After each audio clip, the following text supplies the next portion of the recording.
પોરબંદર તાલુકા Red Cross society અને health education and charitable trust તથા pioneer ક્લબના ઉપક્રમે રવિવારે પૂજ્યભાઈ શ્રી રમેશભાઈ ઓઝાના અધ્યક્ષસ્થાને આપનું પોરબંદર ગ્રીન પોરબંદર અંતર્ગત બેઠકનું આયોજન નટવરસિંહજી ક્લબ ખાતે કરવામાં આવ્યું છે. વૃક્ષારોપણનું એક મહાઅભિયાન શરૂ કરવામાં આવ્યું છે અને આ મહાઅભિયાનને મૂર્તિમંત બનાવવા માટે થઈને આવતીકાલે સાંજે 4:45 વાગે પોરબંદર શહેરના શ્રેષ્ઠીઓ, સ્વૈચ્છિક સંસ્થાના પ્રતિનિધિઓ, સામાજિક આગેવાનો અને જે લોકો પર્યાવરણમાં રસ ધરાવનારા રાજકીય આગેવાનોને તમામને બોલાવી છે અને આ મિટિંગની અંદર અને આ અભિયાનને વેગવંતું કરવા માટેના આશીર્વાદ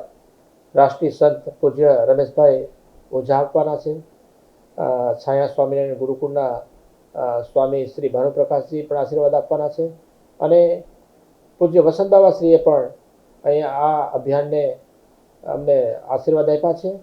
એનું પ્રી કમિટમેન્ટ હોવાથી હાજર નહીં રહી શકે, પણ એમને પણ પૂરેપૂરા આશીર્વાદ આપ્યા છે. ત્યારે હાજર રહીએ અને પોરબંદર શહેરને જે અત્યારે વૃક્ષોની ઘટ છે એ વૃક્ષોની ઘટ પૂરી પાડવા માટે થઈ અને પ્રકૃતિનું જતન કરવાનો જે આપણો ધર્મ છે એ પ્રકૃતિનું જતન કરવાનો ધર્મ નિભાવવા માટે દરેક વ્યક્તિ પોતાના હૃદયની અંદર નામ વસાવી અને સામાજિક આગેવાનો હાજર રહે એવી હું અને પાયોનિયર ક્લબના પ્રમુખ પ્રવીણભાઈ ખોરાવા અપીલ કરીએ છીએ.